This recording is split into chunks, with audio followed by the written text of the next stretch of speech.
Aula 11. Antigo Testamento, Novo Testamento e Soteriologia, a doutrina da salvação.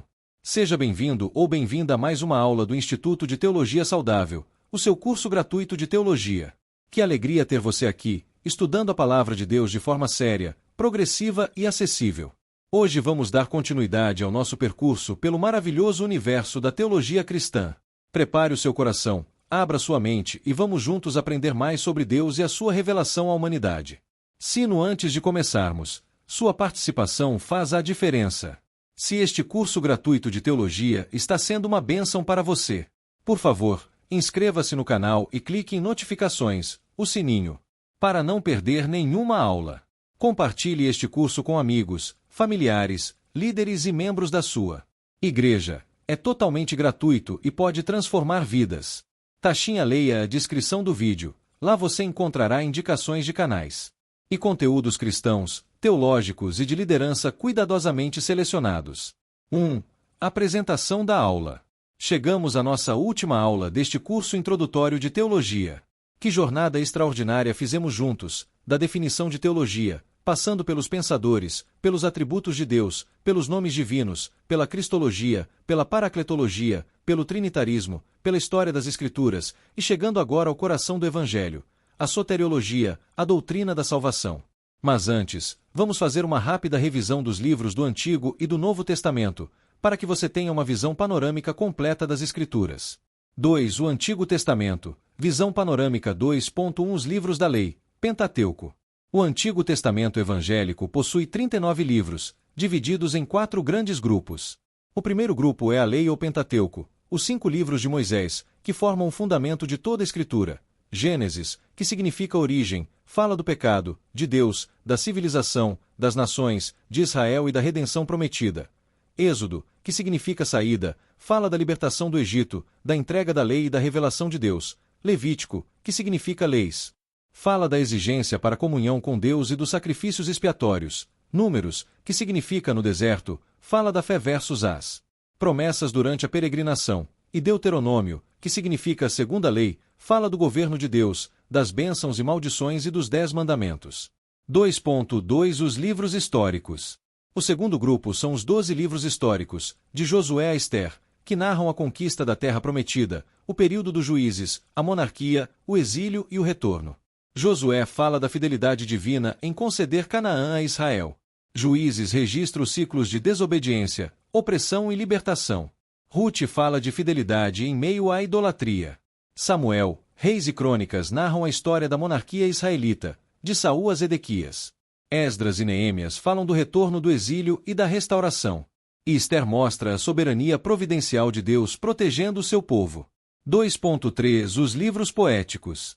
O terceiro grupo são os 5 livros poéticos. Jó, que trata da soberania de Deus diante do sofrimento dos justos. Salmos, com 150 cânticos de louvor, lamento e sabedoria, 73 deles de Davi.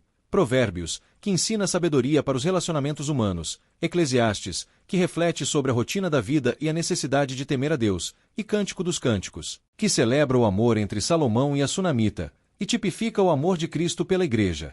2.4 Os livros proféticos. O quarto grupo são os 17 livros proféticos, divididos em profetas maiores e profetas menores. Os profetas maiores, pela extensão dos escritos, são Esaías, que fala da redenção do Messias, Jeremias, que adverte sobre o pecado e anuncia o juízo babilônico, Lamentações, com 5 poemas de luto pela destruição de Jerusalém, Ezequiel, que fala de restauração futura, e Daniel, que revela futuros impérios gentios e o domínio eterno de Deus. Os 12 profetas menores, de Oséias a Malaquias, cada um com sua mensagem específica ao povo de Deus, mas todos apontando para a vinda do Messias e o amor leal de Yahvé por seu povo. 3. O Novo Testamento. Visão panorâmica 3.1 Os Evangelhos. O Novo Testamento possui 27 livros, também divididos em grupos. O primeiro grupo são os 4 Evangelhos, as Boas Novas. Mateus, que apresenta Cristo como rei para judeus convertidos. Marcos, que apresenta Cristo como servo, para romanos convertidos. Lucas, que apresenta Cristo como Filho do Homem, para gregos convertidos. E João, que revela Jesus nos seus 7 milagres, com ênfase na sua divindade. 3.2 Atos e as Epístolas. O livro de Atos, escrito por Lucas, registra a expansão da igreja primitiva nos seus primeiros 30 anos, enfatizando a prática da doutrina e os padrões éticos cristãos. Em seguida, vêm as 21 epístolas, as cartas do apóstolo Paulo e de outros apóstolos, que interpretam e aplicam a obra de Cristo na vida dos crentes e das igrejas. Romanos expõe a doutrina da justificação pela fé. Gálatas combate o legalismo. Efésios revela a natureza da igreja. Filipenses exorta a alegria em Cristo. Colossenses afirma a supremacia de Cristo. As cartas de Pedro, Tiago, João e Judas completam a coleção com exortações à santidade, ao amor fraternal e à firmeza na fé. 3.3 O Apocalipse. O último livro do Novo Testamento é o Apocalipse, a revelação de Jesus Cristo para 7 igrejas da Ásia, escrito pelo apóstolo João por volta de 90 d.C. É um livro profético que detalha os últimos tempos, a vinda de Cristo, o julgamento final e a glória eterna. É o grande final da história da redenção, o Alfa e o Ômega, o princípio e o fim, revelados em toda a sua majestade. 4. Soteriologia, a doutrina da salvação. Chegamos ao coração do Evangelho. A soteriologia, do grego soteria, salvação, mais logia, estudo. É a disciplina teológica que trata da salvação, o maior presente que Deus deu à humanidade. Na teologia cristã histórica, a salvação é unilateral, ela é inteiramente obra de Deus, pela sua graça soberana, por meio de Jesus Cristo. A ação humana não tem participação na obra da salvação, ela não é produto do esforço humano, mas da graça divina. 5. Os elementos da salvação. 5.1 A graça. A graça é o ponto de partida de toda a soteriologia. É o poder dinâmico de Deus que se estende imerecidamente ao ser humano, capacitando-o a desejar e fazer a vontade de Deus. FP 2h13, 1:145, 2TM 1h09, TG 1h18. Sem a graça, não há salvação, não há conversão, não há santificação, não há perseverança. É graça do começo ao fim. 5.2 A predestinação. A predestinação é o conselho ou decreto de Deus concernente aos homens caídos, incluindo a eleição soberana de uns e a justa reprovação dos demais. RM 8, 29,30, 9, 11, 24, F1, 5, 11. A eleição é o ato eterno de Deus pelo qual ele, em seu soberano beneplácito, sem levar em conta nenhum mérito previsto nos homens, escolhe um certo número deles para receberem a graça especial e a salvação eterna.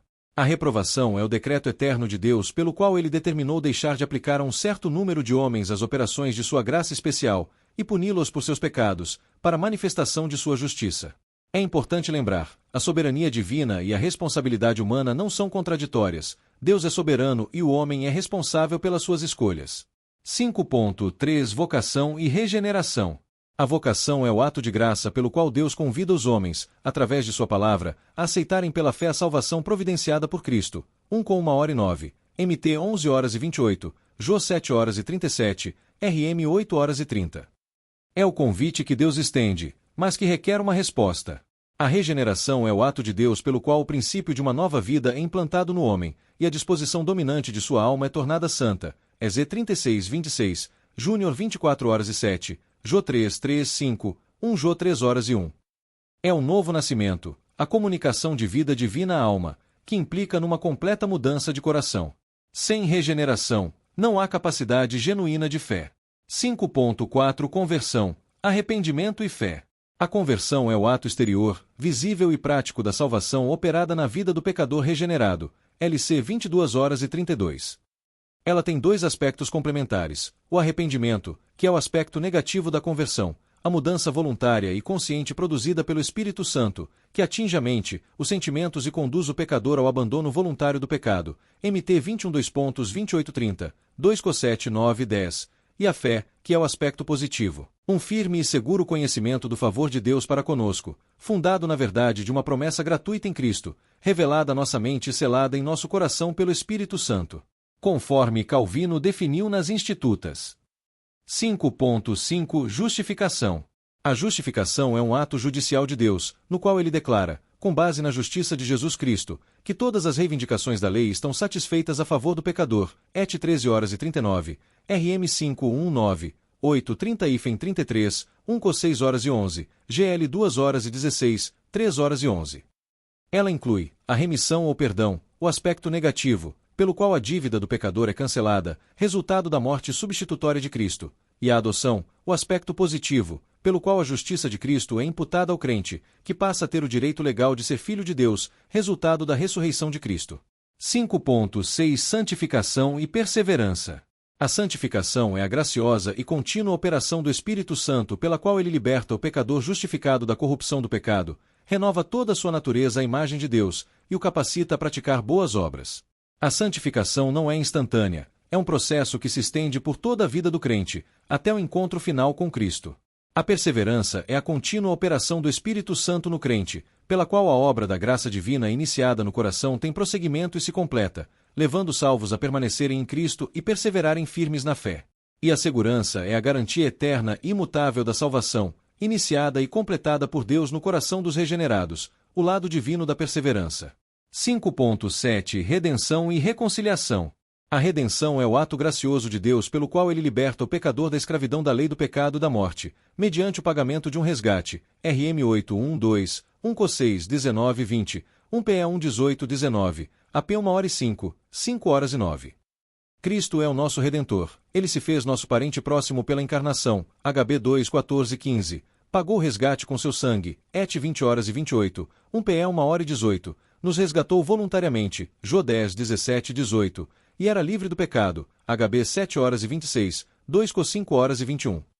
A reconciliação é a operação graciosa de Deus pela qual ele reconcilia os pecadores consigo mesmo por meio da morte de Jesus Cristo, removendo a inimizade, 2 Cor 5, 18 e 21, CL 1, 20 e 22. Ela inclui a expiação, que remove a causa da inimizade do lado do homem, cancelando o pecado, e a propiciação, que remove a ira de Deus, restaurando a sua boa vontade e favor em relação ao pecador. 5.8 Glorificação. O ponto culminante da soteriologia é a glorificação ou ressurreição, a operação divina pela qual o crente regenerado há de ressuscitar corporalmente, tendo seu corpo abatido transformado à semelhança do corpo glorioso do Senhor Jesus, FP 3h21, 1 TS 4, 13 e 17, 1 Jó 3h02.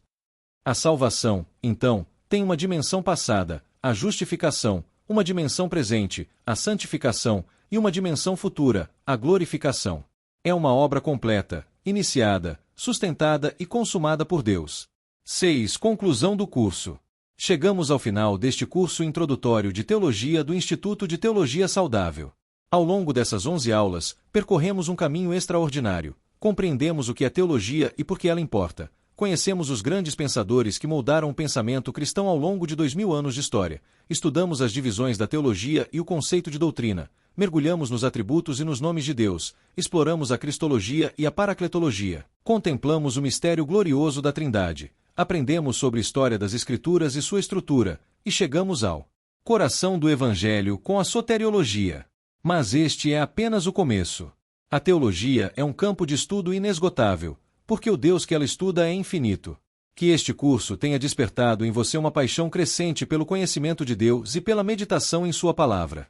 Esforça-te por apresentares a Deus aprovado, como obreiro que não tem de que se envergonhar, que maneja bem a palavra da verdade. 2 Timóteo 2h15. O Instituto de Teologia Saudável agradece a sua participação e dedicação.